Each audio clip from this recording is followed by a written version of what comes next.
Hey, how do you use the Helium network? I'm not talking about hotspots or putting up antennas or going crazy on that stuff. There's lots of information about how to do that. But really, how do you get a sensor onto the Helium network? How do you get that sensor to provide you data? And then how do you use that data to make good decisions? I've got a project right now. It's funded by the Helium Foundation, where I've gotten sensors, and I'm going to walk you through how I found them, how I identified the use for them, how I sourced them, and how I got them, and then how I'm deploying them and how I'm using them on the Helium network. So you're going to see the whole thing, and that's the point of this grant, is that you'll see me make a couple mistakes. You'll see a couple obstacles pop up along the way that I didn't predict, that aren't as a part of the original grant, but you'll just see that as we go into this IoT world, there may be things, there may be the issues that you see me having, there may be other issues that you may encounter yourself, but you have to be prepared for a challenge, whether it's technical or social or legal or whatever it is. And so you're going to get to kind of walk along with me as I do this. The first part of this, which is what this video is about, is really explaining this project. So the project centers on these people counting sensors that use LiDAR, which is a pro-privacy method of counting the number of people passing by. Could be passing by a street, could be passing by a store, could be people coming into a store. In this case, it's the number of people passing by on a private trail system.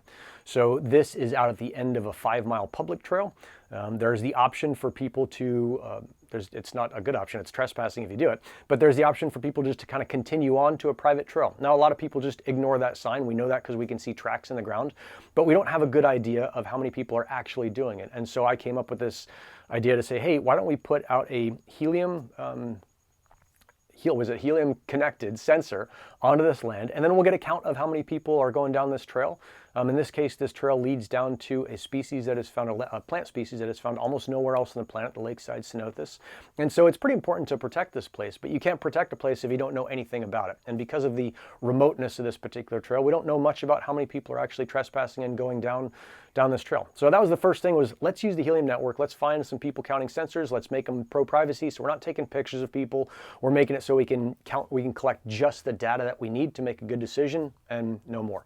And that's how this thing starts. Let's jump into it from the box itself. Here we go. Okay, so here is the box from 𝗪𝗁𝘁. 𝗪𝗁𝘁 is a Swiss company that I found that does these really high-end people counters that are solar powered. Pull the box out, kind of unpack it in the garage, and just going through the steps, realizing that one of the things that is really important in Helium is you've got to figure out how stuff works. A lot of times you got to read the manual. Sometimes you can just chuck it. But you have to open these things up and see what is going on the inside. And in this case, not only do you have to have the hardware side down, but you got to connect it up to your computer. Now, I want you to know this stuff is not difficult. All I needed was a USB cable. I logged on to the tool that they had, that 𝗪𝗁𝘁 has and provides, and figure out kind of what's going on. You're just clicking some buttons. It does seem kind of scary, but you can totally do it. And then once you start getting it to work and passing packets, it is pretty darn rad. This little red dot move across. We got it working. This is pretty damn exciting. I'm fucking pumped on this thing. Once you've got it working, you got to put the whole thing back together, screw it down nice and tight, and get it ready to go outside and put to the test. Okay, got this people counter set up in the backyard. Got the solar panel mounted and the counter on the pole. It's pretty important with these IoT sensor projects, no matter what it is, to test it. So this has been sitting back here counting the number of people walking in my backyard for the past couple hours.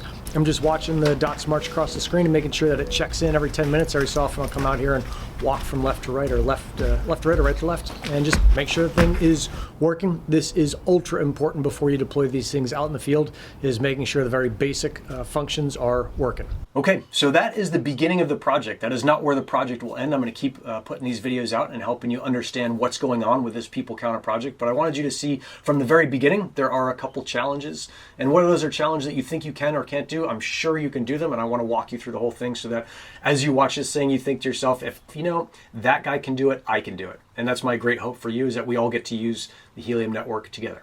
All right, until next time, rock and roll. Let's get this thing working.